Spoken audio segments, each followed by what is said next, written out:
안녕하세요. 자, 엊그저께 치러졌던 2019년도 공인회계사 경작 문제에 대해서 리뷰를 해보도록 하겠습니다. 이제 해설을 할 건데 시간 관계상 약 2시간 정도 해설을 할 건데 전부 문제를 풀어드리진 못할 것 같아요. 그래서 2시간 정도 풀면 제 생각엔 미시경작을 해설하게 될 것 같고 뒷부분은 정규 강의에서 해설해 드리도록 하겠습니다. 자, 총평부터 일단 해보면 한 문장으로 총평을 해보면 이제 기출이 답이다. 우리 공인회계사 문제 같은 경우 기출만 잘 분석되어 있다면 응용 대부분의 원래 기출을 바탕으로 조금씩 숫자를 변형하거나 약간씩 응용하는 문제들이 자주 출제되기 때문에 다른 타 기출보다는 일단은 우리 회계사 기출 문제를 정확하게 반복돼서 숙달되도록 풀어보는 게 중요할 것 같아요. 자, 그 다음에 이제 미시랑 거시 그리고 국제 세 가지 파트로 구분을 했을 때 이번 해 같은 경우는 국제경제학 파트가 좀 덜 나왔죠.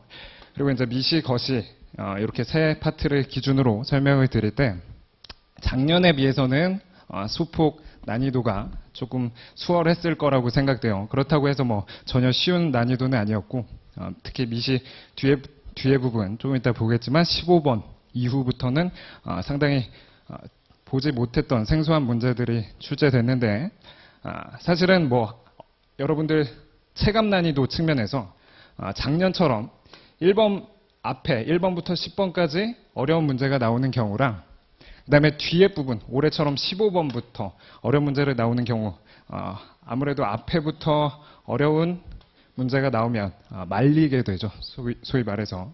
그래서 이런 말리는 현상을 막기 위해서는 여러분들 실제 기출을 풀어볼 때 시험 한 달 전쯤에 시간을 정확하게 재서 각 연도별로 약 6년치, 7년치 연도별로 기출문제를 시간 재고 푸는 연습도 필요할 것 같아요. 그래서 실력도 실력이지만 실력이 점수랑 항상 똑같진 않거든요. 그래서 비례는 하겠지만 실력과 점수는 항상 같지 않을 수 있는 게 아무래도 푸는 연습도 중요하다는 거예요.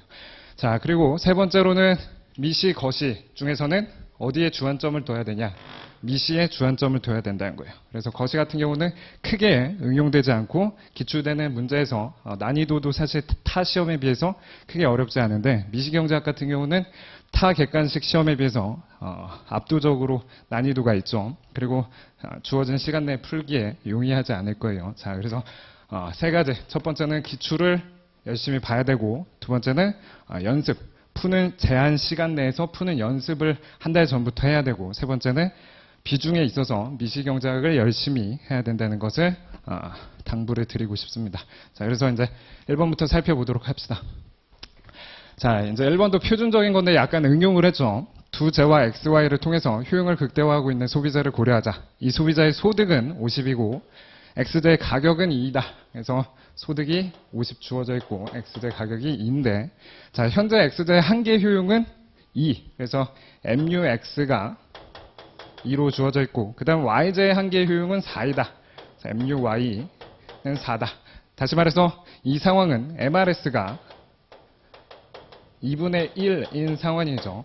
자, 만약 소비자가 X제를 3단위 소비하고 있다면 Y제의 소비량은 어떻게 되는가? 자, 보통의 경우는 효용함수를 주고 이런 MRS와 이런 걸 주지만 지금은 그런 조건 대신에 어떤 예산제약이라는 것과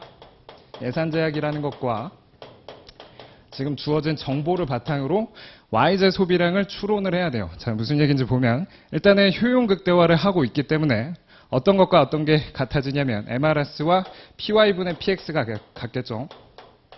근데 문제에서 뭐는 줬냐면 PX는 줬는데 PY는 주지 않았어요. 그래서 PX 2로 주어졌으니까 그걸 바탕으로 PY가 4라는 걸 우리가 추론할 수가 있겠네요. 자, 그러면 이제 여기까지 PY가 4라는 걸 추론했으면 그 다음엔 예산제약식을 써야 돼요. 자, 그래서 예산제약식 PX, X, PY, Y가 M인데 지금 소득이 50이고 PX가 2이고 X제 소비량이 여기 어디 있죠? x제를 세 단위 소비하고 있다. 그래서 x제 소비량 세 단위. 그다음에 py가 여기 4. 우리가 도출한 py 4. 자, 그러면 나머지 y제 소비량을 우리가 풀 수가 있겠죠. 자, 요 식을 풀어보면 어떻게 되나요? 50 빼기 6 해서 44가 4y니까 y는 11. 그래서 정답은 2번으로 체크를 해야 되겠네요. 자, 1번은 간단하게 풀어봤고. 자, 그 다음 2번 봅시다. 두제와 x, y제만을 구매해서 효용을 극대화하는데, 자, x제는 정상제인 반면 y제는 열등제이다. x제 가격이 상승해서 두제와의 구매량의 변화. 그래서 우리 전형적인 가격 효과죠. 이 정도의 문제는 쉬운 수준의 문제인데, 자, x제 가격이 상승했을 때 소득은 감소하는 효과가 있겠죠. 자, 그러면 x랑 y랑 했을 때 대체 효과와 소득 효과로 구분이 되는데, x제 가격이 상승하면 상대적으로 비싸진 x제 소비는 줄이고 상대적으로 싸진 y제 소비는 늘리는 게 대체 효과. 그 다음에 소득 효과는 이 재화가 정상제인지 열등제인지에 따라서 달라지는데, 지금 x제는 정상제인 반면 y제는 열등제라고 했어요. 자, 정상제는 소득이 줄 때 소비량이 줄 테니까 x제는 소득 효과에 의해서 x제 소비량이 감소하고, 반대로 이제 y제는 열등제니까 열등제는 소득이 줄 때 소비량이 느는 재화겠죠. 자, 그러면 대체 효과, 소득 효과 모두 같은 방향으로 작용하기 때문에 x제는 대체 효과, 소득 효과 모두 소비량을 감소시키고, y제는 대체 효과, 소득 효과 모두 소비량을 증가시키니까 증가. 자, 답은 3번으로 체크를 할 수가 있겠네요.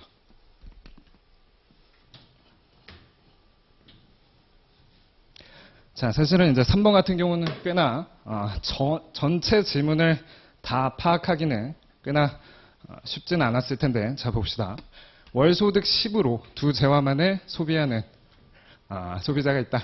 그리고 또 당부드리고자 하는 말은, 우리 회계사 문제에서는 소비자 이론 비중이 굉장히 커요. 미시경제학 중에서도 소비자 이론 파트가 굉장히 자주 빈출되니까 소비자 이론, 생산자 이론 같은 논리이기 때문에 그 부분을 정확하게 숙지해야 되죠. 자, 두 재화 X, Y제만을 구매하는 소비자가 있다. 이 소비자가 이용하는 상점에서 두 재화의 가격은 각각 1이다. 자, 이번 달은 사은 행사로 6단위 이상 구입하는 소비자에게 2단위의 Y제가 무료로 지급된다. 자, 그래서 이 경우 이제 예산선과 관련된 문제죠. 그래서 예산선을 응용시키는 문제가 꽤나 자주 빈출되는데, 여기 같은 경우는 이제 어떤 특정 재화 소비량이 즉 어떤 거예요? X제를 6단위 이상 구입하는 소비자. 자, X제가 6단위 이상 구매하는 소비자에게는 Y제가 2개가 무료로 지급된다는 거죠. 자, 그럼 원래 예산선을 한번 살펴봅시다. 자, 원래 예산선은 X, Y 평면에서 소득이 지금 10이고 두 재화 가격이 1이니까 두 재화 모두 원래 10개씩, 최대 10개씩 소비할 수 있었던 이런 예산선이 그려져요. 자, 근데 지금 여기를 이제 절반 5로 체크를 하면 6은 요 옆에 그려지겠죠. 자, 이런 정책을 시행하면 사은 행사로 인해서 X제를 6개 이상 구매하면 Y제가 2개 생기는 거니까 Y제가 어떻게 되는 거예요? 2개만큼 생기는 거니까 일종의 좀 특이한 현물 보조랑도 유사하게 되겠죠. 자, 그럼 바뀐 예산선은 어떻게 그려지게 되겠어요? 자, 이렇게 번개 맞은 모양처럼 예산선이 그려진다는 거예요. 자, 봅시다. 동그라미 1번. 지난달에 X제 한 단위 소비의 기회비용은 Y제 한 단위다. 자, 가장 기초적인 거죠. 요건 예산선의 기울기로서, 예산선의 기울기, X제 한 단위를 소비하기 위해서는 Y제를 얼마큼 포기해야 되는가. 자, 예산선의 기울기가 PY분의 PX인데 둘 재화 가격 모두 1이었으니까 한 단위 맞게 되겠네요. 자, 2번. 행사로 인해서 예산 집합의 면적이 얼마큼 증가하는가. 그래서 재작년인가 재재작년에 예산 집합의 면적을 구하는 문제를 한번 나왔었는데, 여기서 증가하는 면적을 구해보면 사실은 평행사변형 면적이 되겠죠. 그래서 여기가 4고 여기가 2, 즉 2개씩 지급했으니까 4, 2니까 이 면적은 8이 되겠네요. 그래서 8이 증가한다 역시 맞는 거고. 3번. 이번 달 예산선의 우하향하는 부분의 기울기는 지난달 예산선의 기울기와 같다. 일종의 현물 보조와 같은 거기 때문에 우하향하는 부분, 여기 번개 치는 부분을 제외한 이 우하향하는 부분에서의 기울기는 1로 동일하다는 거죠. 자, 이 소비자의 선호가 단조성을 만족하면 이번 달에 X대 5단위를 구입하는 것은 최적 선택이 될 수 없다. 사실은 1, 2, 3번은 크게 어렵지 않은 지문이었고 여러분들이 이제 4, 5번 중에 하나를 체크를 해야 되는 상황인데 자, 4번. 이건 조금 엄밀하게 설명하기는 좀 난이도가 있어요. 자, 보면 소비자가 단조성을 만족한다. 자, 단조성을 만족하면 무차별 곡선이 어떻게 그려지나요? 단조성을 만족하면 무차별 곡선이 우하향하게 그려진다는 것을 여러분들이 배웠을 거예요. 자, 그러면 우하향하게 그려진다는 것 자체가 어떤 특정 소비 묶음보다 이쪽 북동쪽으로 가는 이 지역에는 효용이 증가할 수밖에 없다는 거예요. 그게 무슨 얘기냐? 자, 여기 X대를 5단위 이번 달에 X대를 5단위 구입하는 것은 무슨 얘기인가요? 여기를 선택한다는 거죠. 6단위가 아닌 5단위를 구입한다는 거. 자, 그러면 이 좌표는 사실은 뭐예요? 5,5가 되는 거예요. 이 좌표는 5,5. 각 재화 가격이 1이었으니까 X대도 5개, Y대도 5개 구입하는 이 상황이죠. 자, 근데 요 점을 지금 보기 지문에서 나왔던 요 점을 기준으로 이렇게 4사분면에 그려지면 이 예산선 부분은 여기도 내가 선택할 수 있는 예산선이 되겠죠. 이 지점에 비해서 효용이 높을 수밖에 없어요. 그렇기 때문에 최적 선택이 될 수 없다. 맞는 지문으로 나오는 거고 사실 4번과 5번은 같은 맥락에서 우리가 체크를 할 수가 있는데 자, 5번을 보면 효용함수가 XY다. 자, 그러면 이번 달 이 소비자의 X제 소비량은 Y제 소비량보다 크다. 이건 이제 틀렸는데 왜 그런가요? 직관적으로 보더라도 이런 쿱더글라스 효용함수에서 각 재화의 각 X제 위에 있는 지수와 Y제 위에 있는 지수가 소비 지출 비중을 나타내는 거죠. 여러분들 잘 알다시피. 그럼 소득이 10이 있을 때 각각 5만큼씩 절반, 소득의 절반인 5만큼씩을 각 재화에 지출하고 원래 예산선 하에서는 그러면 몇 개를 소비하는 건가요? 5를 X제에 지출하고 X제 가격이 1이니까 5개 소비할 것이고 5를 Y제에 지출하는데 Y제 가격이 1이니까 5개 소비한다. 다시 말해서 원래 예산선, 흰색의 예산선 하에서의 최적 선택을 살펴보면 사실은 이런 선택을 하고 있을 거예요. 자, 근데 이런 바뀐 예산선 하에서 보면 우리 쿱더글라스 효용함수의 소득 소비 곡선은 원점을 뻗어져 나가는 직선이다. 라는 걸 사실 배웠을 텐데 그래프가 제가 정확하게 예쁘게는 안 그렸는데 이 원점을 뻗어져 나가는 직선 위에 사실은 요 점이 지나가요. 왜 그런가요? 여기가 5,5니까 원점을 뻗어져 나가는 직선 위에 요 좌표 x가 6일 때 y의 좌표를 계산해보면 기울기가 1일 테니까 6이 되겠죠.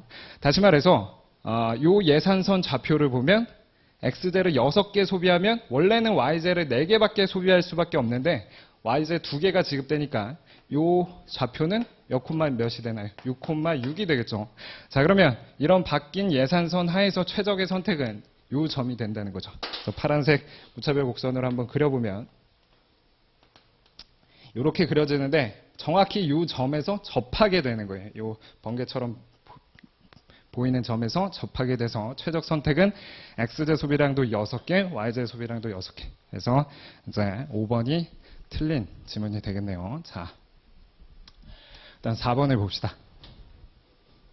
그래서 4번은 굉장히 수월한 문제였는데 이 단위, 즉 계산하는 단위가 조금 여러분들을 괴롭혔을 수 있어요. 문제 자체는 어렵진 않은 문제인데 자, 뭐라고 표현되어 있냐면 100만 원의 자동차를 가지고 있는 A는 0.1의 확률로 사고를 당해서 사고 확률이 0.1이네요.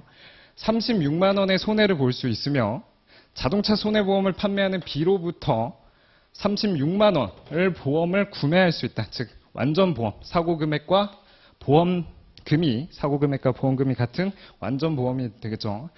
자, M1에 대한 A의 기대 효용함수가 다음과 같다. 그래서 효용함수가 이런 식으로 우리가 늘상 보던 위험 기피자의 효용함수를 상정했을 때 B가 받을 수 있는 보험료의 최대가, 우리 늘상 표현하는 건 어떤 식으로 표현해요? A의 최대 지불 용의 금액. 이렇게 표현하는데 이번에서는 A와 B가 이제 보험 가입자고 보험 제공자인데 B가 받을 수 있는 최대 보험료 값은 A가 지불하고자 하는 최대 금액과 동일하겠죠. 그래서 말만 다르게 표현한 것 뿐이고 쉬운 문제가 되겠죠. 자, 그러면 이제 최대 지불 용의 금액은 어떻게 구하나요? 기본적으로 첫 번째는 확실성 대등액을 찾아야 되겠죠. 자, 확실성 대등액이라는 건 뭐죠? 불확실한 상황에서 누리는 효용과 같은 효용을 주는 확실한 금액. 자, 그래서 지금 같은 불확실한 상황에서 누리는 기대 효용을 한번 생각해 봅시다. 자, 그럼 기대 효용은 0.1의 확률로 사고를 당하는데 그때 소득이 얼마가 되나요? 100만 원에서 36만 원을 제했기 때문에 100 빼기 36 혹은 64. 이게 0.1의 확률로 누리는 소득이고 우리가 소득의 기대값인 기대소득을 찾는 게 아니고 효용의 기대값인 기대효용을 찾는 거니까 정확하게 이걸 루트를 취해줘야 되겠죠. 그 다음에 0.9의 확률로는 사고가 안 나고 그때의 소득은 100이고 그때 누리는 효용은 루트 100일 테니까 기대효용값은 이렇게 되겠네요. 자, 그러면 이게 8, 그래서 0.8이 되고 이게 10이니까 어떻게 돼요? 9가 되겠네요. 제가 실수한 거 없죠. 자, 그러면 지금 누리는 상황에서 기대 효용은 9.8이에요. 지금 불확실한 상황에서 누리는 효용은 9.8이다. 자, 그러면 확실성 대등액은 어떻게 찾나요? 확실성 대등액은 수식으로 표현하면 어떤 불확실한 상황에서 누리는 효용과 같은 금액을 주는 확실한 금액 이렇게 찾는 거죠. 다시 말해서 이 9.8과 루트 x 혹은 루트 c2 x라고 표현해 볼까요? 자, 요 방정식을 풀면 이게 확실성 대등액이고, 자, 확실성 대등액을 찾았다면 두 번째로는 최대 지불 용의 금액은 어떻게 돼요? 지금의 소득 100만 원에서 확실성 대등액 certainty equivalent를 빼면 이게 최대 지불 용의 금액이죠. 자, 그러면 이것만 찾으면 그 다음에 쉽게 수월되는데 여러분들은 이제 계산기가 있으니까 계산하면 되는데 저는 없으니까 한번 계산을 해봅시다. 그래서 88에 64, 6이고 89, 72 70이니까 78, 98에 72, 7이고 99, 81, 88. 자, 그러면 계산하면 4, 0, 6, 9. 그래서 이게 이제 도대체 어떻게 되냐? 9.604가 되겠죠. 그래서 9.604를 확실하게 갖고 있다. 여기서 단위가 뭐예요? 단위가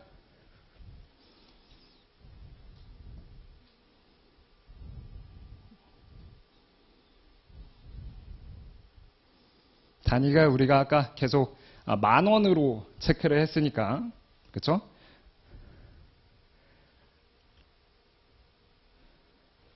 아니죠. 9.604가 아니죠.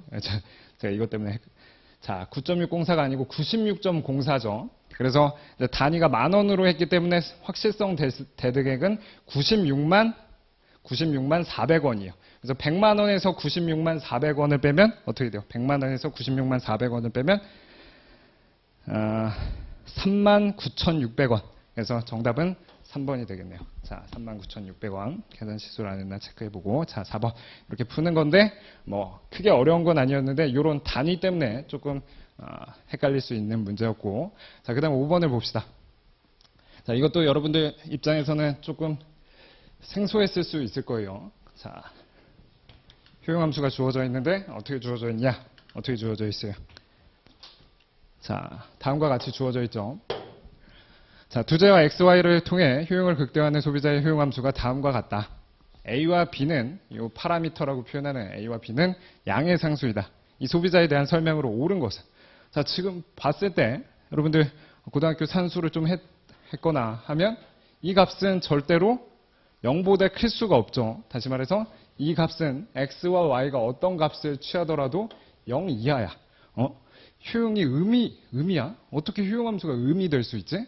여러분들 공부를 좀 했다면 효용함수라는 건 순서만 중요한 서수성, 그 절대적인 숫자의 의미가 중요한 게 아니고 순서만 중요한 게 되겠죠. 그래서 서수성에 입각한 거기 때문에 사실은 이런 효용함수로 대별되는 사람은 언제 가장 효용이 극대화되냐면 이 값이 0이 될 때, 효용이 절대 0보다 커질 수는 없는 상황이기 때문에 마이너스 제곱이니까 0보다 커질 수는 없는 상황이기 때문에 이 효용이 극대화되는 점은 정확하게 효용이 0이 되는, 다시 말해서 x 이퀄 a가 되고 y 이퀄 b가 되는 점이 효용이 극대화되는 거죠.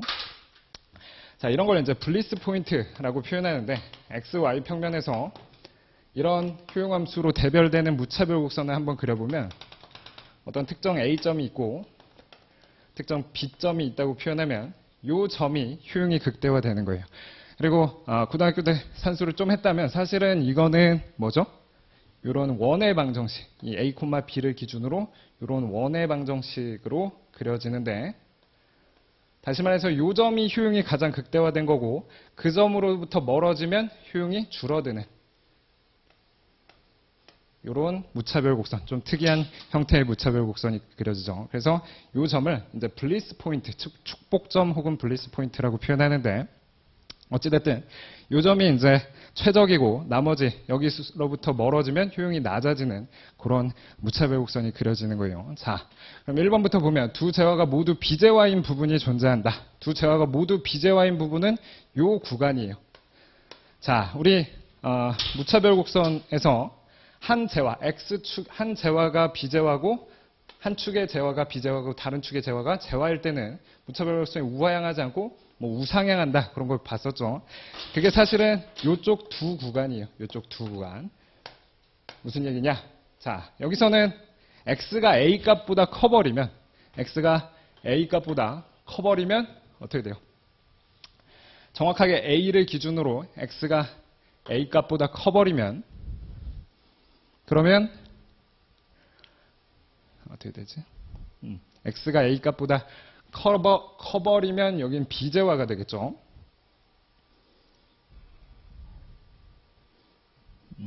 자, 그래서 여기서는 x가 비재화고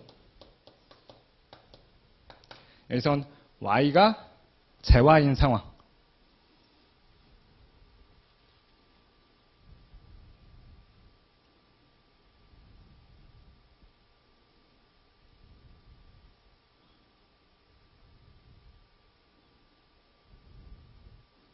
그렇죠. 자, 여러분들 이해를 돕기 위해서 한번 설명을 해보면 A가 4라고 표현하고 B가 2라고 표현해 봅시다. 자, 그러면 XJ 하나 갖고 있을 때, XJ 2개 갖고 있을 때, XJ 3개 갖고 있을 때, 그 다음에 XJ 5개, 6개 이렇게 있는 상황이라고 봅시다. 자, 그러면 이제 A를 4라고 상정했기 때문에 X가 1일 때 요 값은 얼마가 돼요?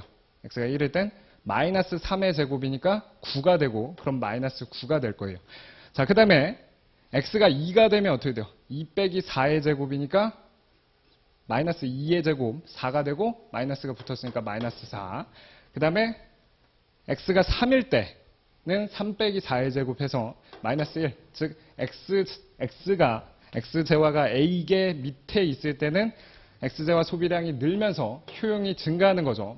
마이너스 그 절대적인 수치는 중요하지 않고 순서가 이쪽으로 갈수록 효용이 증가하니까 요 구간에서는 x제와 y제 모두 재화인 구간이고 여기서는 그걸 넘어섰기 때문에 x제는 비재화, y제는 재화이고 여기는 y제는 비재화, x제는 재화, 그 다음에 요 구간은 두 재화 모두 비재화인 경우예요. 그래서 1번 맞는 얘기가 되겠네요. 자, 그러면 사실 1번부터 답이기 때문에 나머지는 다 틀린 지문일 텐데 자, 초기 부전점이 a, b라면 예산선 위의 모든 점이 효용을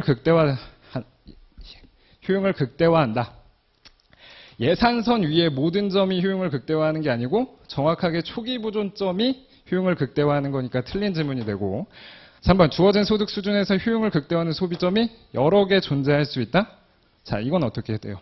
주어진 소득에서 효용을 극대화하는 소비점이 여러 개 존재할 수 있다. 예컨대 소득이 이렇게 주어져 있다고 봅시다. 자, 그러면 그때 역시 이 부분에서 원점에 대해서 블록한 이쪽으로 갈수록 효용이 증가하고 이쪽으로 갈수록 효용이 증가하고 이쪽으로 갈수록 효용이 증가하고 이쪽으로 갈수록 효용이 증가하죠. 자, 그러면 소득이 이렇게 주어져 있을 때 항상 요 구간에서 선택을 하겠죠. 자, 근데 만약에 소득이 더 크게 증가한다고 봅시다. 소득이 더 크게 증가해서 예산선이 이렇게 그려지면 사실은 예산선 상의 위의 점이 최적의 선택이 아니고 예산집합 안의 점이 최적의 선택이 되겠어요. 자, 그래서 주어진 소득 수준 하에서 자, 소득이 만약에 이거보다 여기를 지나가는 점보다 아래쪽이라면 여기 요 부분에서 접하는 점들이 있을 것이고 그런 점은 원점에 대해서 볼록한 무차별 곡선이 한 점에서 접하는 것처럼 최적의 소비 묶음이 하나 있을 것이고 그 다음에 소득이 그 점을 지나가게 되면 이 점이 최적의 선택일 테니까 여러 개 존재할 수 있다는 건 틀린 지문이 되겠네요. 자, 4번. 효용함수가 다음과 같을 때도 역시 같은 선호 체계를 나타낸다. 이제 수학을 좀 했으면 그런가? 여기 얘도 마찬가지로 x가 a, y가 b일 때 효용이 가장 극대화 되겠죠. x가 a, y가 b일 때 이때 효용이 0이 되고 나머지 때는 다 음수가 되니까 똑같은 것 같다. 하지만 틀렸죠. 왜 그러냐면 정확하게는 저 효용함수로 대별되는 무차별 곡선은 어떻게 그려지나요? 이제 a, b를 기준으로 어떤 식의 무차별 곡선이 그려지냐면 저건 원으로 그려졌다면 이 효용함수의 무차별 곡선은 이렇게 정사각형으로 이렇게 그려지는 무차별 곡선이에요. 그래서 같은 선호 체계는 아니라는 거. 유사해 보였지만 다른 선호 체계고 그 다음에 선호 체계가 이행성을 위배한다? 이런 선호 체계. 자, 우리 선호 체계를 바탕으로 효용함수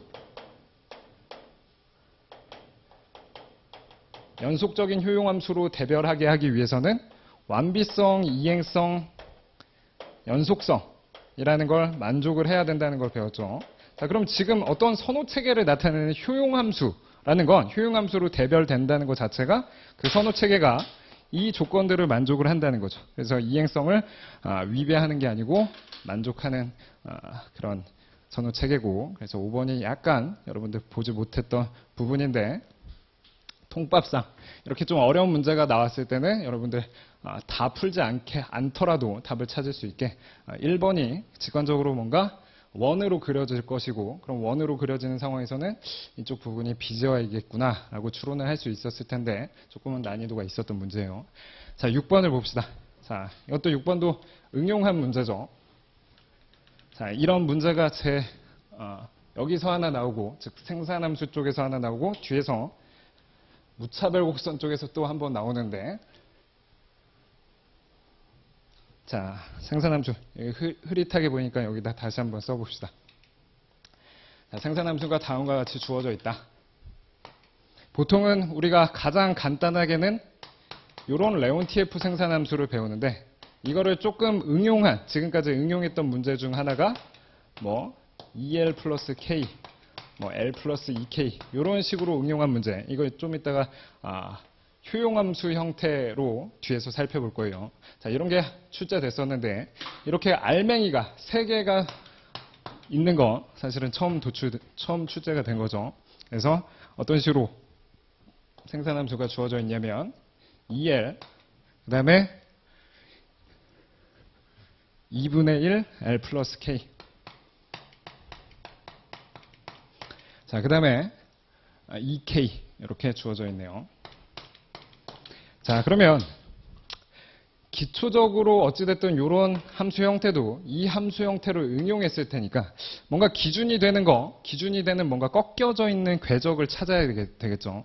자, 그래서 항상 찾는 건 레온티에프 완전 보완자에서 이 두 개가 같아지는 선을 기준으로 뭔가 꺾여져 있는 거. 그래서 K는 L을 기준으로 꺾여져 있는 걸 찾았었는데 유사하게 뭔가 이 두 개가 같아지는 점을 기준으로 찾아야 되는 게 아닐까 여러분들이 추론할 수가 있겠죠.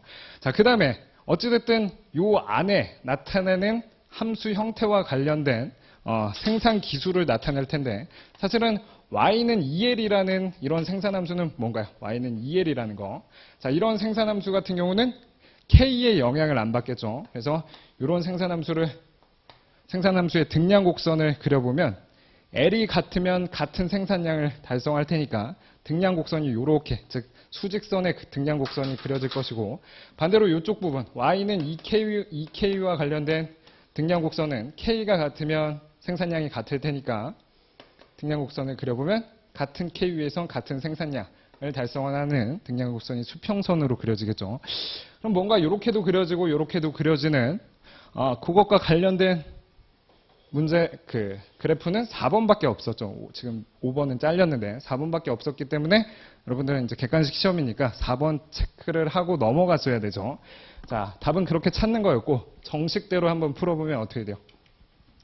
정식대로 풀어보면 일단 요 두 개가 같아지는 궤적을 찾아야겠죠. 자, 그 궤적은 어떻게 찾나요? 2L은 2분의 1L 플러스 K니까 L을 열로 넘기면 2분의 3L이 2분의 1K. 다시 말해서 K는 3L 이렇게 되겠네요. 자, 그래서 요 두 개가 같아지는 궤적은 LK 있을 때 K는 3L, 여기가 K는 3L이라는 궤적이 될 것이고, 자, K는 3L을 기준으로 만약에 좌변이 더 크자, 좌변이 더 크다, 얘가 더 크다, 얘가 더 크다, 얘가 더 크다. 그러면 뭔가 요 놈과 관련된 값이 나오겠죠. 요 놈과 관련된 값. 반대로 요게 더 크다. 물론 얘까지 고려해야 되지만 지금 분석의 편의를 위해서 요게 더 큰 상황에서는 작은 값은 얘니까 여기서 K가 3L보다 작은 구간, K가 3L보다 큰 구간, K가 3L보다 큰 구간은 요 구간인데 그때는 작은 놈이 요 놈이니까 요 놈, 아까 그렸던 요런 등량 곡선이 그려질 거예요. 자, 그 다음에 요 두 개가 같아지는 궤적을 찾아보면 유사하게 얘가 K는 3L인 것처럼 이 두 개가 같아지는 궤적을 찾아보면 K는 3분의 1L을 찾을 수가 있는데 그건 이렇게 찾을 수가 있겠죠. 그럼 마찬가지로 여기도 이 값이 더 작다고 봅시다. 이런 부동식이 성립된다. 그래서 사실은 요 부분을 찾아보면 2분의 3K가 2분의 1L이고 그 다음에 그러면 K는 3분의 1L이 되겠죠. 그래서 만약에 요 부등식이 성립한다면 K가 3분의 1L보다 작은 거, K가 3분의 1L보다 작은 요 구간에서는 요 값과 관련된 거, 그래서 아까 봤듯이 수평선의 무차별 곡선이 그려지겠죠. 자, 그러면 요 구간에서는 사실은 뭐냐면 우리 늘상 보던 완전대체 생산함수 기울기가 마이너스 1인 완전대체 생산함수가 그려져서 등량곡선이 이런 식으로 꺾여져 있는 등량곡선이 그려진다는 거죠. 자, 그래서 정답은 4번으로 체크를 한 거고, 그다음 7번을 봅시다. 자, 7번도 이제 못 보던 형태이긴 하죠. 못 보던 형태이긴 해요. 자, 그래서 그래프를 바탕으로 추론하는 문제, 비용함수 파트인데, 자, 완전 경쟁 시장에서 조업하는 어느 기업의 총비용 곡선을 나타낸다. 다음 설명 중 옳지 않은 것은 하고 물어봤어요. 자, 총비용이 이렇게 주어져 있다. 자, 첫 번째부터 체크해야 되는 건 생산량이 0일 때도 비용이 존재한다는 거니까 고정비용이 존재하는 상황이네요. 자, 고정비용이 존재하는 거니까 장기가 아닌 단기 비용 곡선을 나타낸다. 1번 맞는 얘기고. 자, 2번 규모의 경제가 발생하는 구간이 존재한다. 자, 규모의 경제라는 건 뭐예요? 생산량이 증가할 때 평균 비용이 감소하는 게 규모의 경제죠.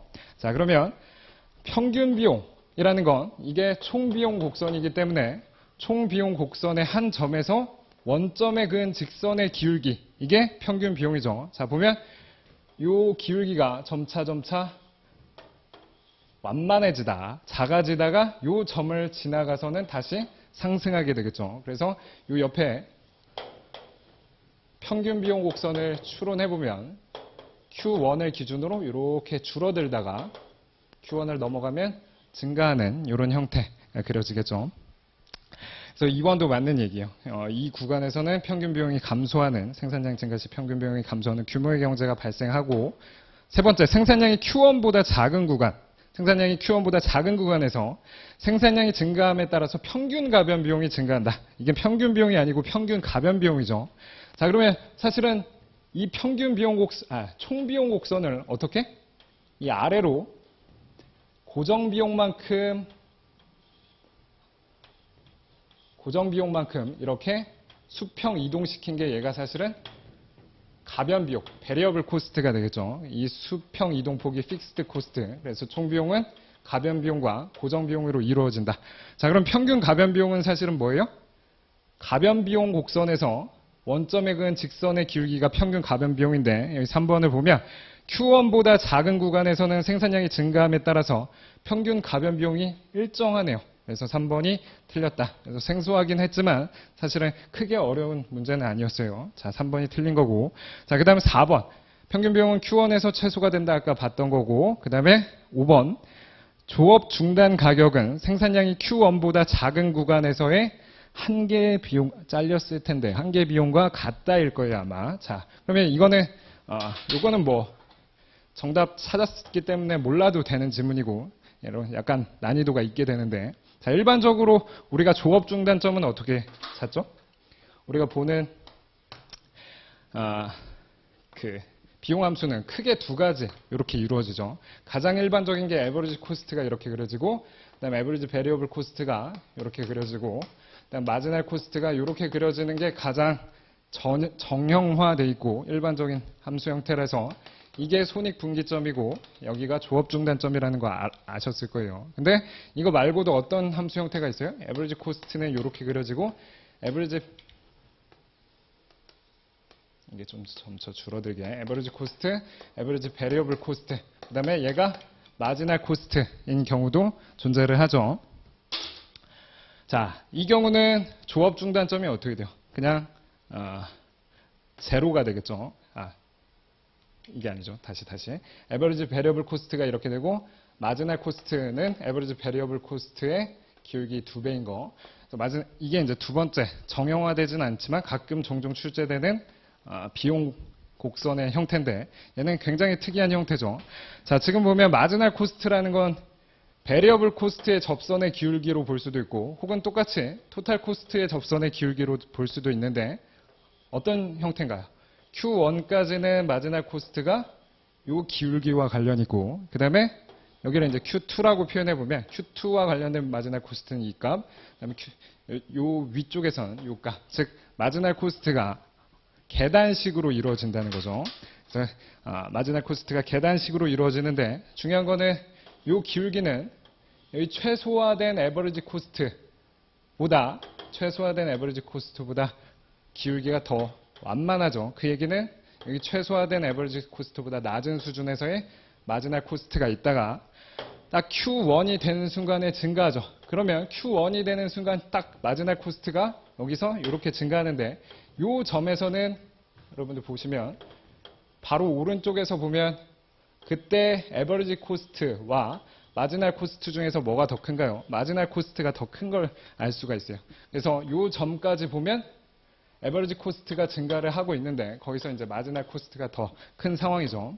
그래서 에버리지 코스트의 최저점을 마지널 코스트가 이렇게 뚫고 지나가는데 얘는 계단식 형태로 특이하게 뚫고 올라가요. 그 다음에 여기 그리진 않겠지만 이 Q2 구간에선 한 번 더 점프를 하게 되겠죠.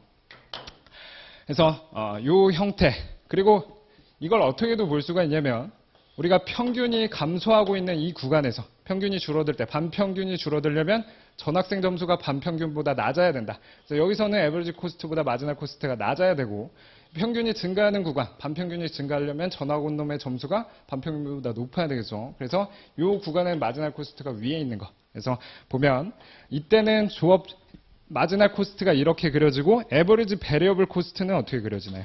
에버리지 베리어블 코스트는 자, 아까 그렸던 요 놈의 기울기인데 사실은 Q1까지는 에버리지 베리어블 코스트랑 마지널 코스트가 같아요. 그래서 에버리지 베리어블 코스트는 이렇게 그려지는데 자, 그 다음에 이 베리어블 코스트를 이렇게 그렸을 때 자, 요 구간, 즉 Q1에서 Q2 사이에서는 마지널 코스트와 에버리지 베리어블 코스트 중에서 어떻게 돼요? 여기서는 에버리지 베리어블 코스트가 일정하다가 그 다음부터 증가를 하게 되겠죠. 증가를 하는데 어떤 식으로 증가를 하는가 하면 이런 식으로 증가를 해요. 그래서 에버리지 코스트가 이렇게 그려져 있고 에버리지 베리어블 코스트가 이렇게 그려져 있고 자, 그 다음에 마지널 코스트가 이런 식으로 그려지는 형태. 자, 그러면 에버리지 베리어블 코스트의 최저점이라고 보면 조업 중단점. 여기는 어떻게 돼요? 조업 중단 가격은 요 수준이 되겠죠. 요걸 떨어지면 조업 중단이 되는데 사실은 마지막 코스트도 여기니까 조업 중단점이 없다고 표현할 수도 있고 아니면 요 수준이라고 표현할 수도 있겠네요. 자, 그래서 7번 좀 생소하긴 했는데 좋은 문제이기 때문에 해설을 좀 자세하게 했고 그다음 8번을 봅시다. 자, 8번이 아까 봤던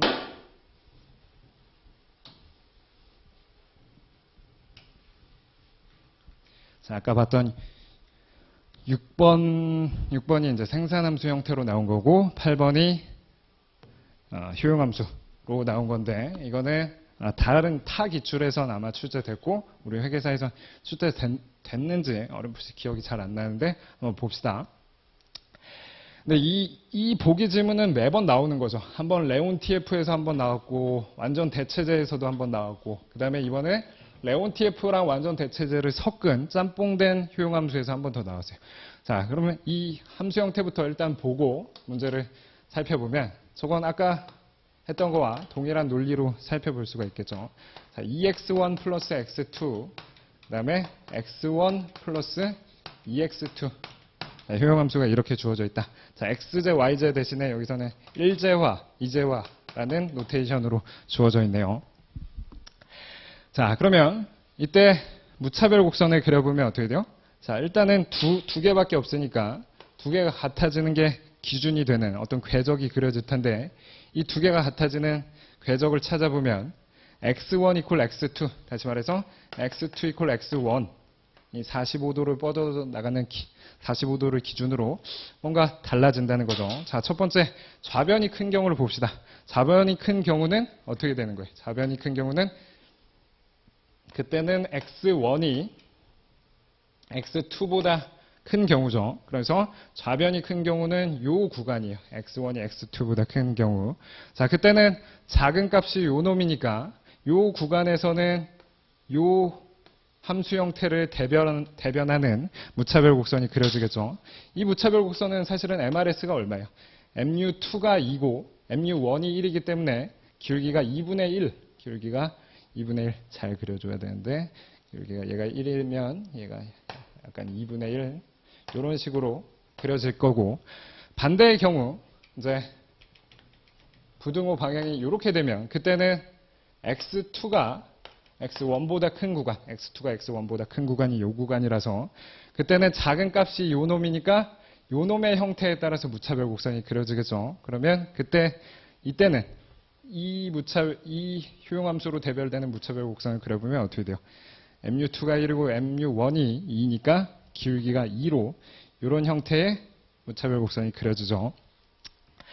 자, 그래서 이건 이제 해설을 했는데 직관적으로 보면 일단은 어찌됐든 근본적으로 완전 대체제를 바탕으로 이게 완전 대체 효용함수를 기준으로 걔를 좀 섞어 놓은 형태죠. 그럼 일부는 완전 대체와 관련된 성격이 있을 것이고 일부는 완전 보완과 관련된 그런 성격을 지닐 텐데 자, 가번부터 체크를 해봅시다. 자, 가번을 풀기 전에 주어진 조건은 이제 다른 제와 가격은 1이라고 상정했을 때 1제와의 수요 곡선을 물어보는 거죠.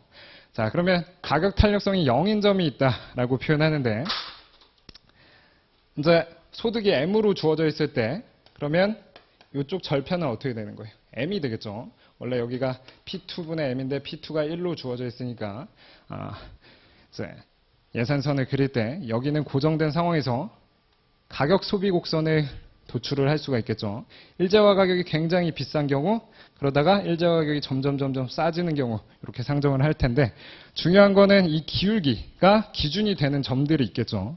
그래서 처음에는 이 기울기가 가파르면 이렇게 예산선의 기울기가 가파르면 이 예산선, 흰색 예산선 하에서 최적의 선택을 보면 무차별 곡선을 가장 바깥쪽으로 내미는데 그때는 어떤 점을 선택하냐면 이런 점을 선택하겠죠. 다시 말해서 1제화는 소비 안 하고 2제화만 소비하는 이런 최적 선택을 한다는 거예요. 그건 그도 그럴 것이 이 P2분의 P1으로 표현되던 예산선의 기울기랑 그 다음에 MRS1, 2로 표현되는 여기서의 MRS1, 2는 2가 되겠죠.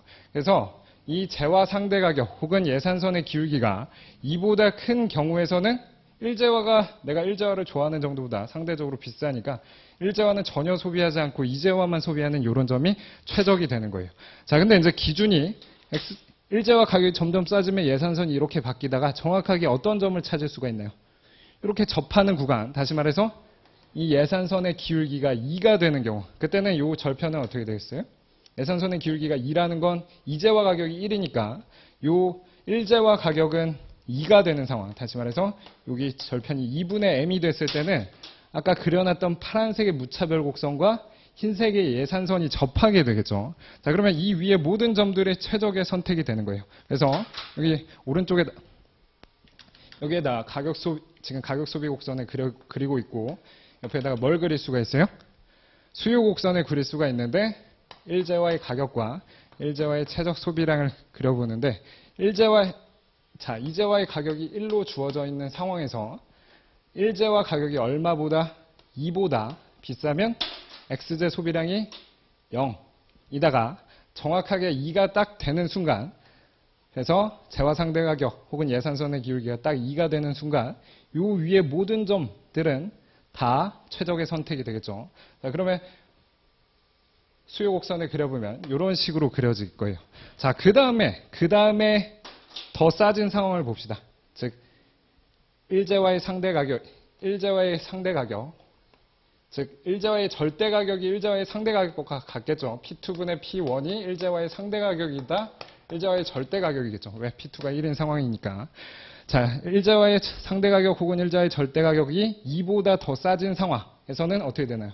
자, 이렇게 되는데 완전 대체제일 때는 이때 확 넘어가지만 여기서는 최적의 선택을 보면 이런 선택을 하게 돼요. 자, 그래서 가격 소비 곡선을 그려보면 처음에 아무리 일제화 가격이 싸지더라도 2보다 높은 구간에서 일제화 소비를 하지 않고 있다가 정확하게 일제화 가격이 2가 되면 이 위에 모든 점이 최적 선택이 되고 그 다음부터는 두 재화 모두 소비량을 늘리는 거예요. 이게 사실은 이 완전 보완제와 관련된 성격이 되겠죠. 자, 그러면 이제 그때까지는 이렇게 소비량을 늘리다가 이제 기준이 또 어떻게 되겠어요? 2분의 1이라는 기준이 있을 거예요. 2분의 1. 자, 그래서 요 예산선의 기울기가 2와 2분의 1 사이, 예산선의 기울기가 2와 2분의 1 사이에서는 최적의 선택이 요걸 따라가겠죠. 요걸 따라간다는 것 자체가 소득의 절반씩을 각각 어떻게 되겠어요? 완전 보완제나 마찬가지니까 요길 따라간다는 것 자체를 수요함수 형태로 표현해보면 어떻게 되죠? 두 재화, 일제화랑 이제화를 같이 소비하는데 일제화 가격은 이렇게 되고 이제화 가격은 이렇게 되겠죠. 그래서 하나씩 소비하는데 지출되는 금액이 P1 플러스 1이 되고 그 다음에 소득이 M이라고 주어지면 이런 수요함수 형태가 그려질 거예요.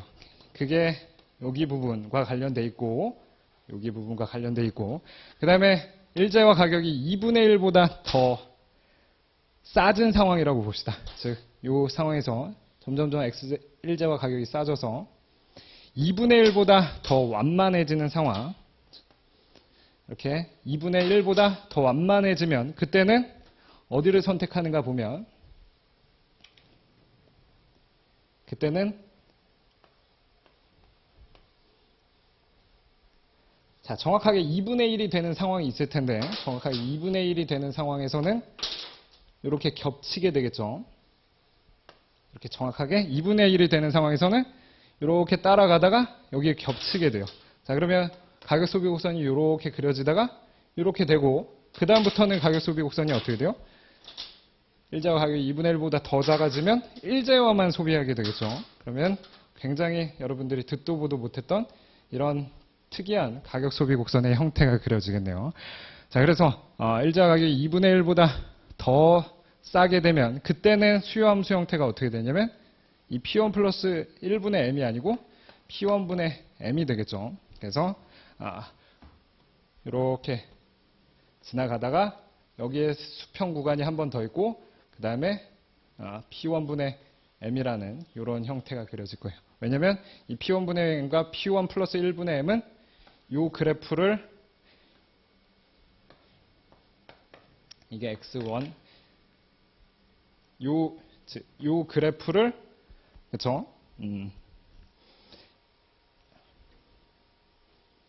얘를 P1축 방향으로 1만큼 움직인 거. 얘를 P1축 방향으로 1만큼 움직인 게 요 놈이니까 요 놈을 1씩만 낮춘 요런 그래프가 그려질 것이고 아니지. P1축으로 얘를 P1축으로 마이너스 1만큼 그쵸? 마이너스 1만큼 얘가 있으면 이렇게 늘어나야 되겠죠. 다시 말해서 요 그래프, 요 흰색 그래프를 바탕으로 얘는 얘보다 P1축 방향으로 1만큼 더 갈 테니까 그치? 그래서 요런 그래프가 그려지면 이 일자와의 수요 곡선은 이런 식으로 그려질 거예요. 자, 그러면 일단 답 찾는 건 어렵지 않은데 제대로 설명하기 위해서 좀 자세히 설명했죠. 자, 가는 어떻게 돼요? 가격 탄력성이 0인 점이 있다. 어디가 가격 탄력성이 0인 점이에요? 여기 즉 상대 가격 혹은 일자와의 절대 가격이 2보다 클 때는 4에서 3으로 떨어지든 3에서 2.5로 떨어지든 일자와 소비량이 늘지 않으니까 가격 탄력성이 0인 점이 있다 맞고, 그 다음에 가격 탄력성이 무한인 점이 사실은 여기도 하나 그래서 두 개 있는데 어찌됐든 무한인 점이 있다. 그래서 이 두 가지는 사실은 뭐예요? 완전 대체제 효용함수의 수요함수의 성질과 관련되어 있는 거죠. 그래서 기출에서 정확하게 나왔던 건데 그걸 응용하긴 했지만 어찌됐든 그 성질을 두 개 다 지닐 거예요. 자, 그 다음에 수요량은 모든 가격에서 0보다 크다. 틀렸네요. 여기서는 재화 가격이 2보다 클 때 0과 같을 테니까 틀린 지문이고, 가격이 2분의 3에서 3분의 2로 하락하면 대체 효과가 소득 효과보다 크다. 자, 가격이 2분의 3에서 3분의 2로 하락했다. 다시 말해서 1.5에서 대략 0.7 정도로 하락한 거죠.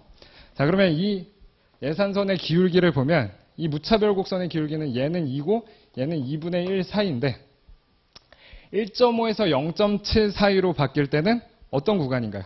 1.5에서 0.7 구간은 아까 봤던 이 구간이에요. 다시 말해서 이렇게 가격이 바뀔 때는 오로지 무슨 효과 있는 거예요? 소득 효과만 존재를 하겠죠. 대체 효과는 없이 소득 효과만 존재를 한다. 그래서 틀린 지문이 되겠네요. 소득 효과만 존재를 한다. 오케이. 자, 한 5분 정도만 쉬었다가 또 하도록 하겠습니다.